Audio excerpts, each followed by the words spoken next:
CM ಸಿದ್ದರಾಮಯ್ಯಗೆ ಇವತ್ತು ಮೂಡ ಮಹತ್ವದ ದಿನ. ಯಾಕಂದ್ರೆ ಇಡಿ ದಾಖಲೆಗಳಿಂದ ಸಿದ್ದರಾಮಯ್ಯಗೆ ಸಂಕಷ್ಟ ಎದುರಾಗುತ್ತಾ ಅನ್ನೋದು ಫೈನಲ್ ಆಗುವಂತಹ ದಿನ. ಇವತ್ತು ಇಡಿಯಿಂದ ಕೋರ್ಟ್ಗೆ ಮಹತ್ವದ ದಾಖಲೆಗಳ ಸಲ್ಲಿಕೆಯಾಗುತ್ತೆ. ಇಲ್ಲಿವರೆಗೂ ಕಲೆ ಹಾಕಿರುವ ಎಲ್ಲಾ ದಾಖಲೆಗಳನ್ನ ಇಡಿ ಸಲ್ಲಿಕೆ ಮಾಡಲಿದೆ. ಲೋಕಾಯುಕ್ತ ಪರಿಗಣಿಸದಂತಹ ಕೆಲವೊಂದಿಷ್ಟು ಅಂಶಗಳು ಇದರಲ್ಲಿ ಇವೆ ಅನ್ನೋ ಮಾಹಿತಿ ಕೂಡ ಇದೆ. ಸೊ ಅಂತಹ ದಾಖಲೆಗಳು ಯಾವುವು? ಆ ದಾಖಲೆಗಳಿಂದ ಸಿದ್ದರಾಮಯ್ಯನವರಿಗೆ ಸಂಕಷ್ಟ ಎದುರಾಗುತ್ತಾ ಅಂತ, ಕೋರ್ಟ್ಗೆ ಯಾವೆಲ್ಲ ದಾಖಲೆಗಳನ್ನ ಇಡಿಯಿಂದ ಸಲ್ಲಿಕೆಯಾಗುತ್ತೆ ಅನ್ನುವಂಥ ಕುತೂಹಲ ಸದ್ಯಕ್ಕೆ ರಾಜ್ಯ ರಾಜಕೀಯದಲ್ಲಿದೆ. ಲೈವ್ ಡೀಟೇಲ್ಸ್ ನಮ್ಮ ಪ್ರತಿನಿಧಿ ಪ್ರಜ್ವಲ್ ನೀಡ್ತಾ ಹೋಗ್ತಾರೆ. ಪ್ರಜ್ವಲ್, ಇಡಿ ಇಕ್ಕಳದಲ್ಲಿ ಸಿದ್ದರಾಮಯ್ಯನವರು ಸಿಲುಕಿಕೊಳ್ಳುವಂತಹ ಸಾಧ್ಯತೆಗಳು ಏನಾದರೂ ಇದೆಯಾ? ಯಾಕಂದ್ರೆ ಲೋಕಾಯುಕ್ತ ಬಿಟ್ಟಿರುವಂತಹ ದಾಖಲೆಗಳನ್ನ ಇಡಿ ಸಬ್ಮಿಟ್ ಮಾಡುತ್ತೆ ಅಂತ ಹೇಳಲಾಗ್ತಾ ಇದೆ. ಏನಿದೆ ಮಾಹಿತಿ ಈ ಬಗ್ಗೆ?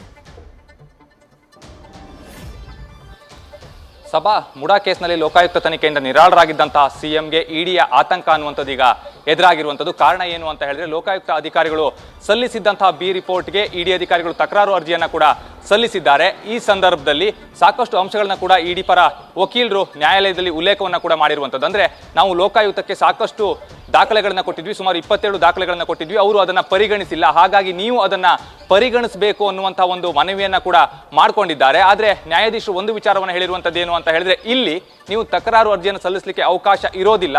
ದೂರುದಾರರು ಬೇಕಾದ್ರೆ ತಕರಾರು ಅರ್ಜಿಯನ್ನು ಸಲ್ಲಿಸಬಹುದೇ ಹೊರತು ನೀವು ಸಲ್ಲಿಸಲಿಕ್ಕೆ ಬರೋದಿಲ್ಲ ಅನ್ನುವಂಥದ್ದನ್ನು ಕೂಡ ತಿಳಿಸಿರುವಂತದ್ದು. ಆ ಸಂದರ್ಭದಲ್ಲಿ ದೂರುದಾರ ಸ್ನೇಹಮಯಿ ಕೃಷ್ಣ ಅವರ ಅರ್ಜಿಯೊಂದಿಗೆ ನಮ್ಮದನ್ನು ಕೂಡ ಪರಿಗಣಿಸಬೇಕು ಅನ್ನುವಂಥ ಒಂದು ಮನವಿಯನ್ನ ಕೂಡ ಈಗಾಗಲೇ ಮಾಡ್ಕೊಂಡಿದ್ದಾರೆ.